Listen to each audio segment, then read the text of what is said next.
Hello everyone, welcome to मार्गदर्शन classes. तो बच्चों, आज हम लोग फर्स्ट ऑर्डर रिएक्शन देखेंगे। फर्स्ट ऑर्डर रिएक्शन क्या होता है और फर्स्ट ऑर्डर रिएक्शन का इंटीग्रेटेड रेट इक्वेशन को भी डिराइव करेंगे। ठीक है, इंपॉर्टेंट है, इसके बेसिस पे न्यूमेरिकल भी बनेगा। तो आज हम बस डेरिवेशन करेंगे और इससे रिलेटेड जो ग्राफ बनता है उस ग्राफ को बताएंगे। नेक्स्ट क्लास में क्या करेंगे, नेक्स्ट क्लास में जीरो ऑर्डर रिएक्शन जो पढ़ाए थे उसका न्यूमेरिकल, जो भी एक दो न्यूमेरिकल है एनसीईआरटी में वो करेंगे, और फिर फर्स्ट ऑर्डर रिएक्शन का काफ़ी न्यूमेरिकल है आपके एनसीईआरटी में, तो वो सब सारा क्वेश्चन हम लोग नेक्स्ट क्लास में करेंगे। ठीक है, तो आज हम लोग देखते हैं फर्स्ट ऑर्डर रिएक्शन क्या होता है। अगर सिंपल बात करें फर्स्ट ऑर्डर रिएक्शन में, तो अगर ये देखिए जो लिखा हुआ है ये आर इक्वल्स टू, ये तो रेट कांस्टेंट लिखा हुआ है। रेट कांस्टेंट किसी भी इक्वेशन का हम लोग इसी तरीके से लिखते हैं, आर इक्वल्स टू के ए का पावर एक्स और बी का पावर वाई। और एक्स और वाई क्या होता है हम लोग का, रिएक्शन में जो भी रिएक्टेंट है उसका कोफिशिएंट होता है। अगर वो एक्स प्लस वाई का वैल्यू अगर 1 के बराबर हो जाता है, अगर x प्लस वाई का वैल्यू अगर 1 के बराबर होता है, तो हम लोग क्या बोलते हैं कि ये फर्स्ट ऑर्डर रिएक्शन होता है। सिमिलरली जीरो ऑर्डर रिएक्शन में क्या देखे थे, अगर जीरो ऑर्डर रिएक्शन में x प्लस वाई का वैल्यू क्या होता था, x प्लस वाई का वैल्यू 0 के बराबर होता था। और अगर सेकंड ऑर्डर रिएक्शन लिखेंगे तो क्या हो जाएगा, x प्लस वाई का वैल्यू 2 के बराबर हो जाएगा। ठीक है, अब ये ना यहाँ पर एक थोड़ा सा और पॉइंट बता देते हैं कि जो ऑर्डर ऑफ रिएक्शन होता है वो ऑर्डर ऑफ रिएक्शन फ्रैक्शन में भी हो सकता है। जरूरी नहीं है कि 0 हो, 1 हो, 2 हो, 1/2 हो सकता है कि 3/2 हो जाए, तो इस तरीके से भी वैल्यू हो सकता है। लेकिन हम लोग जो पढ़ेंगे, जो भी हम लोग डेरिवेशन करेंगे वो हमेशा फर्स्ट ऑर्डर और जीरो ऑर्डर के लिए करेंगे। ठीक है, तो ये x प्लस वाई का वैल्यू अगर 1 के बराबर होता है, जिसको हम लोग क्या बोलते हैं, फर्स्ट ऑर्डर रिएक्शन। ये सिंपल तरीका है याद रखने का, लेकिन अगर आपको स्टेटमेंट के वाइज याद रखना है तो वो आपको उस तरीके से याद रखना पड़ेगा, नहीं तो ये कॉन्सेप्ट भी याद रख सकते हैं। ठीक है, अब integrated rate equation first order reaction का अगर हम लोग को देखना है, तो इसमें जो कॉन्सेप्ट जीरो ऑर्डर रिएक्शन के लिए था ना, पहले क्या किए थे, मतलब हम लोग रिएक्टेंट से प्रोडक्ट बनाए थे, फिर टाइम t इक्वल्स टू 0 वगैरह कंसिडर किए थे। तो सेम कंडीशन यहाँ भी हम लोग अप्लाई करेंगे और देखेंगे कि क्या इक्वेशन आता है। तो यहाँ पर जैसे कि रिएक्टेंट से हम क्या किए, प्रोडक्ट बना लिए। ठीक है, ये रिएक्टेंट है हम लोग का, रिएक्टेंट है और ये प्रोडक्ट बना दिए।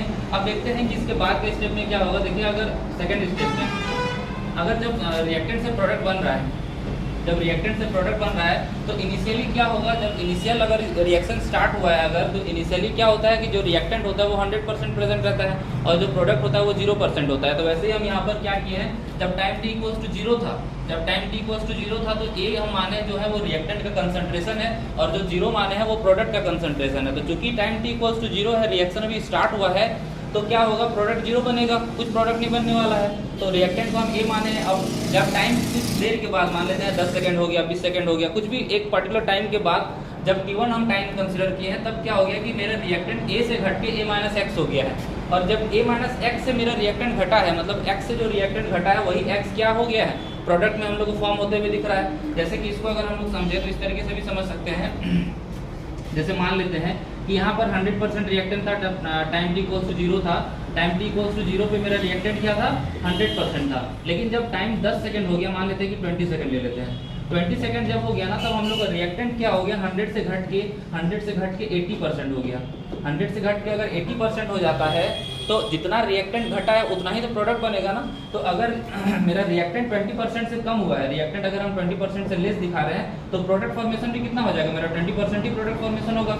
ठीक है, तो वही चीज़ की है यहाँ पर भी कि a माइनस एक्स लिखने का मतलब क्या है कि जो मेरा कंसंट्रेशन था रिएक्टेंट का a, उसमें से x मेरा घट गया है और जो x घटा है वही मेरा प्रोडक्ट में फॉर्म होते हुए दिखेगा हम लोग को। तो बस वही कॉन्सेप्ट है यहाँ पर, ये वाला क्लियर होना चाहिए, नहीं तो इसमें बहुत लोगों को डाउट रह जाता है।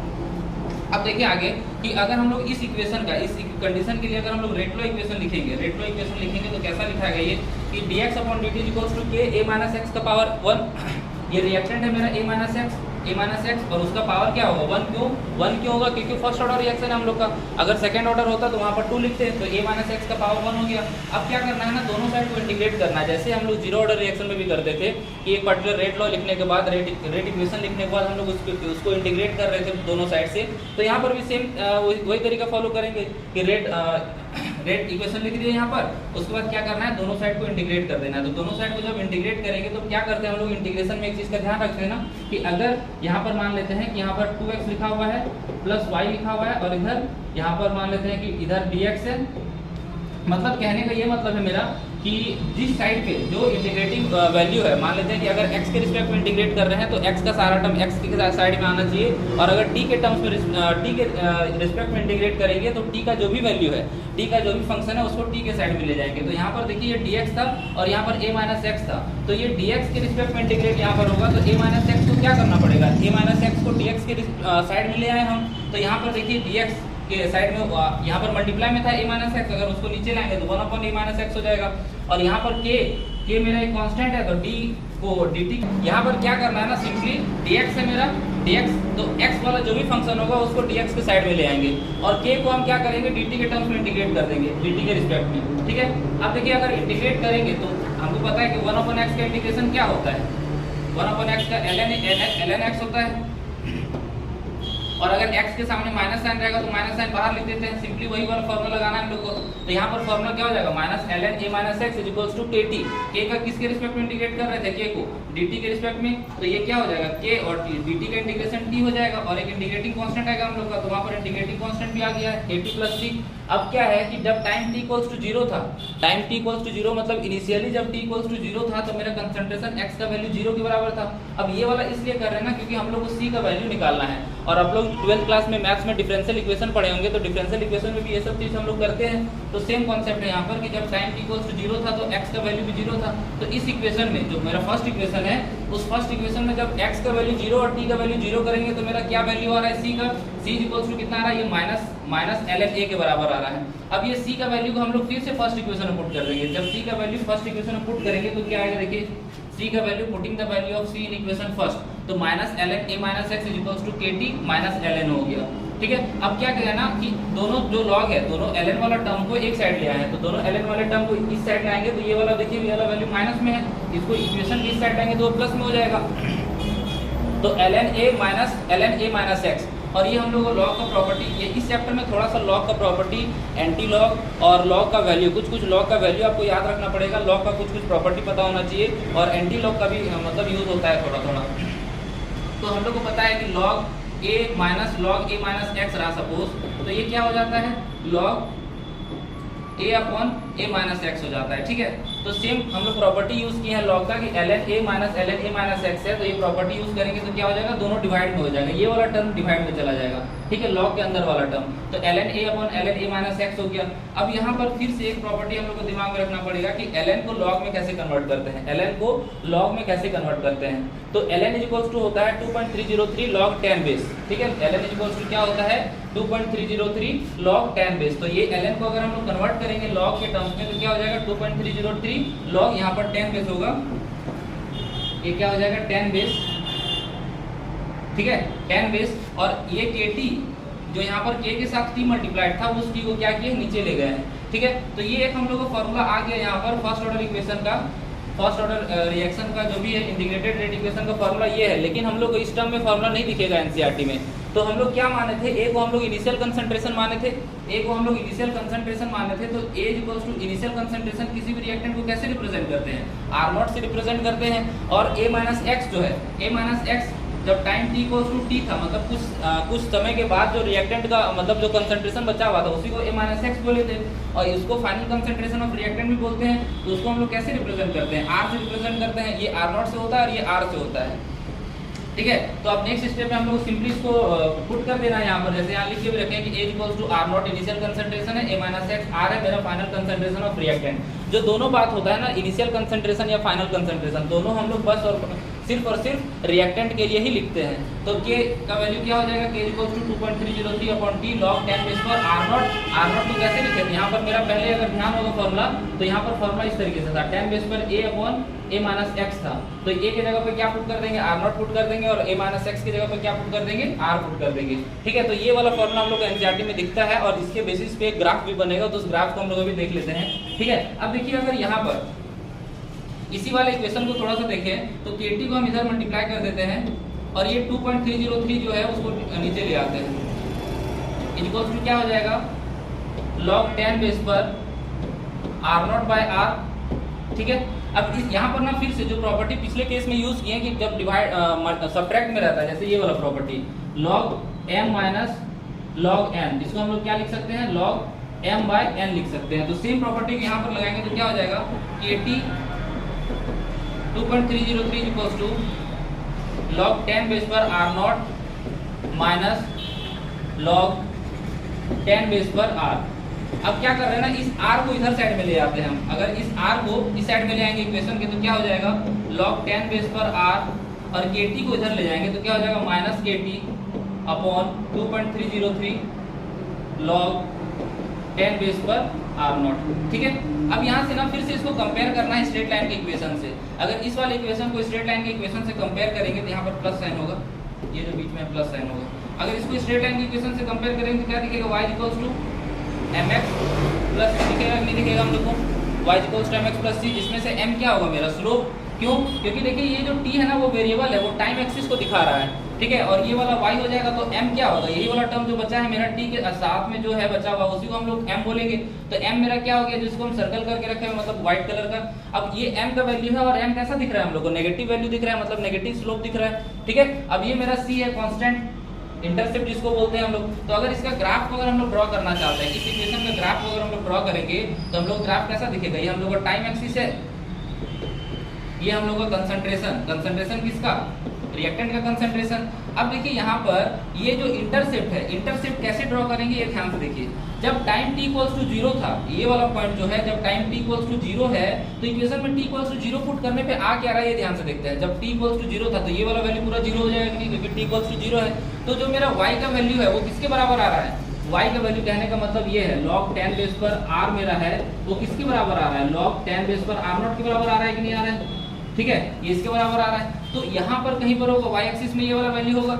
ठीक है, और यहाँ से जब इंटरसेप्ट हम लोग ड्रॉ कर दिए हैं और हमको पता है कि स्लोप मेरा नेगेटिव है, तो स्लोप को नेगेटिव कैसे दिखाएंगे। अब अगर स्लोप पॉजिटिव दिखाना होता तो ऐसे दिखाते, क्यों, क्योंकि एंटी क्लॉकवाइज डायरेक्शन में जब हम लोग थीटा मेजर करेंगे तो 90 डिग्री कम होना चाहिए। तो ये वाला तो हम लोग को दिखाना नहीं है क्योंकि 90 डिग्री कम में tan थीटा पॉजिटिव होता है और स्लोप को हम लोग क्या बोलते हैं, tan थीटा ही बोलते हैं। तो यहाँ पर हम लोग जो स्लोप दिखाएंगे वो इस तरीके से दिखेगा, ये देखिए हम लोग का स्लोप। अब इस स्लोप को अगर आपको लिखना है तो लिख सकते हैं कि ये जो मेरा स्लोप है, ये स्लोप है मेरा वो नेगेटिव है, माइनस kt अपॉन t नहीं होगा क्योंकि वो तो टाइम एक्सिस को रिप्रेजेंट कर रहा है, k अपॉन 2.303 के बराबर होगा। और ये जो पॉइंट है जहाँ पर ये वाला स्लोप वाला लाइन जाके y एक्सिस को टच कर रहा है वो वाला पॉइंट मेरा क्या हो जाएगा, log 10 बेस पर r नॉट के बराबर हो जाएगा। ठीक है, और ये वाला तो ये वैल्यू जो है log 10 बेस पर r, कंसंट्रेशन हम यहाँ पर लिखे हुए हैं, इसको लिख देते हैं यहाँ पर log 10 बेस पर r के बराबर हो जाएगा। तो ये ग्राफ ना, ये ग्राफ आपको याद रखना है, ये एनसीईआरटी में जो ग्राफ दिया हुआ है इस ग्राफ को आपको याद रखना है। अगर इसमें और कोई भी डाउट है, ये तो छोटा सा डेरिवेशन था, डेरिवेशन हम लोग कर लिए हैं। अब एक हाफ लाइफ का भी कॉन्सेप्ट आता है, first order zero order reaction का, जीरो ऑर्डर रिएक्शन,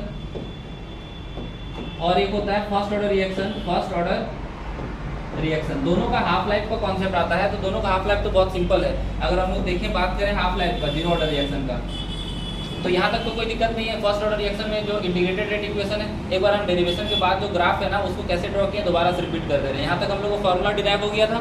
ठीक है, फॉर्मूला के बाद हम लोग क्या किए हैं, सिंपली इस इक्वेशन को एडजस्ट किए हैं। कैसे एडजस्ट किए हैं, ये t था, t को क्रॉस मल्टीप्लाई कर दिया तो इधर मल्टीप्लाई हो गया k इंटू टी, और ये 2.303 नीचे ले आए। ठीक है, और उसके बाद से log 10 बेस पर r नॉट अपॉन r तो हो गया है, ये तो पहले से समझ में आ रहा होगा। अब क्या करना है, ये प्रॉपर्टी लगाना है। लॉग का कौन सा प्रॉपर्टी लगाएं, ये यहाँ पर हम घेर दे रहे हैं इसको, ये वाला प्रॉपर्टी लगाएं। मतलब कि log m और माइनस log n रहेगा, मतलब दो log रहेगा, दोनों सब्ट्रैक्ट में रहेगा, तो उसको हम लोग डिवाइड में लिख सकते हैं। तो log क्या किए हैं, m, ये वाला m है और ये n है, तो जो पहले रहेगा ना उसको ऊपर लिखना है, जो बाद में रहेगा उसको नीचे लिखना है। तो यहाँ पर भी वही कंडीशन है कि इसका जस्ट उल्टा, इधर से इधर गया हम लोग। तो यहाँ पर log r नॉट यहाँ पहले हो गया, माइनस log 10 बेस पर r हो गया। अब इस इक्वेशन को फिर से थोड़ा सा एडजस्ट किए हैं, log 10 बेस पर r को इधर ले आए इक्वेशन के, और kt को उधर ले गए। तो जब kt को इधर ले जाएंगे तो माइनस साइन दिखेगा, माइनस kt अपॉन 2.303 और प्लस log 10 बेस पर r, और इसको क्या किया हम स्ट्रेट लाइन का इक्वेशन से कंपेयर कर लिया y equals to mx plus c से। हर इक्वेशन को ऐसे ही स्ट्रेट लाइन के इक्वेशन से कंपेयर करना है। जीरो ऑर्डर में भी हम लोग यही काम किए थे, अभी भी यही काम करना है। अब इसको ड्रॉ कैसे किए हैं, सिंपली अगर आपको देखना है कि ये वाला स्लोप कैसे बनेगा तो सिंपल हमको m का वैल्यू पता चल जाएगा। अगर तो स्लोप बना लेंगे हम लोग, तो m का वैल्यू कैसे पता चलेगा, जैसे अगर हम लोग स्ट्रेट लाइन के इक्वेशन में m कैसे पता कर देते हैं, यहाँ पर जैसे कि लिख देते हैं y equals to minus 3x, sorry y equals to अगर हम लिखते हैं minus 1/2 x plus c, sorry plus c की जगह पर हम 4 लिख लेते हैं, कुछ भी लिख सकते हैं, प्लस 1 लिख लेते हैं। तो अगर आपसे सिंपली कोई पूछे कि ये जो लाइन है ये लाइन का इक्वेशन में स्लोप क्या है, ये जो लाइन का इक्वेशन है इसमें स्लोप कौन सा है, तो हम लोग क्या करते हैं x का कोफिशिएंट को देखते हैं ना, ये वाला वैल्यू को देखते हैं कि स्लोप वहीं से मिलेगा हम लोग को। तो वैसे ही यहाँ पर भी हम लोग क्या करेंगे, ये जो इक्वेशन ऑफ लाइन जैसा दिख रहा है हमको, उसमें x तो यहाँ पर है नहीं, लेकिन x का एक्सिस को कौन रिप्रेजेंट कर रहा है, x एक्सिस को टाइम रिप्रेजेंट कर रहा है। तो हम लोग टाइम को देखेंगे कि t का सामने क्या लिखा हुआ है, वही हम लोग को स्लोप हो जाएगा। तो t के सामने माइनस के अपॉन 2.303 लिखा हुआ था, तो ये हम लोग को क्या हो गया स्लोप। और ये वाला टर्म क्या रिप्रेजेंट करता है, c मेरा इंटरसेप्ट होता है ना, तो ये वाला जो ये 1 है वो क्या है इंटरसेप्ट हम लोग कहाँ ड्रॉ करते हैं, y एक्सिस में ड्रॉ करते हैं। तो इंटरसेप्ट को y एक्सिस में ड्रॉ कर दिया। वैसे भी अगर हम लोग को समझना है, जब टाइम t इक्वल्स टू 0 था, क्योंकि जहाँ पर t को ड्रॉ किया ना, c को ड्रॉ किया सॉरी, जहाँ पर c को ड्रॉ किए हैं वहाँ पर मेरा टाइम क्या हो रहा है, 0 हो रहा है ना, ये ओरिजिन वाला पॉइंट है। तो t इक्वल्स टू 0 यहाँ इक्वेशन में पुट करें तो देखिए कि y का वैल्यू क्या मिल रहा है। जैसे अगर यहाँ पर x का वैल्यू को 0 पुट करते हैं हम लोग, तो क्या हो जाएगा, y इक्वल्स टू 1 होगा कि नहीं होगा। और y इक्वल्स टू 1 हम लोग कैसे ड्रॉ करते हैं, y इक्वल्स टू 1 कहाँ ड्रॉ होगा, यहीं पर कहीं ड्रॉ होगा, ये y इक्वल्स टू 1 है हम लोग का। तो सिंपली जब हम लोग t का वैल्यू यहाँ 0 पुट किए, तो ये वाला जो y के बराबर हम लोग माने थे वो किसका वैल्यू आ रहा है, log 10 बेस पर r0 का वैल्यू आ रहा है। तो वो y एक्सिस में ड्रॉ होगा, तो log 10 बेस पर r0 को पुट कर दिए यहाँ पर। अब जो log 10 बेस पर r0 हम लोग को मिल गया है, तो y एक्सिस को कौन रिप्रेजेंट कर रहा है, y एक्सिस को log 10 बेस पर r रिप्रेजेंट कर रहा है। तो यहाँ पर log 10 बेस पर r लिखा हुआ है, ठीक है। भले ही दिखने में थोड़ा सा मेसी लग रहा है, लेकिन आप लोग अगर अच्छे से थोड़ा सा शुरू से देखिएगा तो कोई दिक्कत नहीं होगा। डेरिवेशन बहुत आसान है और बहुत इंपॉर्टेंट है। अगर ये दोनों डेरिवेशन आपका क्लियर है, जीरो ऑर्डर रिएक्शन का इंटीग्रेटेड रेट इक्वेशन का डेरिवेशन क्लियर है, और फर्स्ट ऑर्डर रिएक्शन का जो इंटीग्रेटेड रेट इक्वेशन का डेरिवेशन अगर क्लियर है, तो इसका हाफ लाइफ एकदम सिंपल होता है। हाफ लाइफ का बस एक ही कॉन्सेप्ट है। अगर हाफ लाइफ का कॉन्सेप्ट को अगर हम लोग डिस्कस करें ना, तो देखिए अगर हाफ लाइफ के कॉन्सेप्ट को अगर हम लोग डिस्कस करते हैं, तो सिंपल हम लोग क्या पुट करना पड़ता है ना कि r इक्वल्स टू हो जाएगा, सिंपल हाफ लाइफ में r equals to 1/2 r0 put करना पड़ता है, बस और कुछ नहीं करना है। अगर ये कैसे करते हैं ये समझाएंगे नेक्स्ट वीडियो में। आज यहीं तक रहने देते हैं, फर्स्ट ऑर्डर रिएक्शन तक ही रहने देते हैं। ये हाफ लाइफ को कवर कर देंगे अगर, तो फिर न्यूमेरिकल में आपका कम से कम एक न्यूमेरिकल तो बन ही जाएगा। हाफ लाइफ अगर हम दोनों कवर कर लेते हैं, जीरो ऑर्डर और फर्स्ट ऑर्डर का हाफ लाइफ, तो एक न्यूमेरिकल बन जाएगा और हो सकता है एक डेरिवेशन भी आपसे बन जाएगा, ठीक है। तो इंपॉर्टेंट है काफ़ी। और आज का वीडियो अगर आप लोगों को कोई दिक्कत होता है, कोई डाउट रहता है, तो उसको कमेंट कीजिएगा, नेक्स्ट वीडियो में उसको कवर अप करेंगे। और अगर वीडियो अच्छा लगे तो चैनल को सब्सक्राइब कीजिए, लाइक कीजिए। Thank you.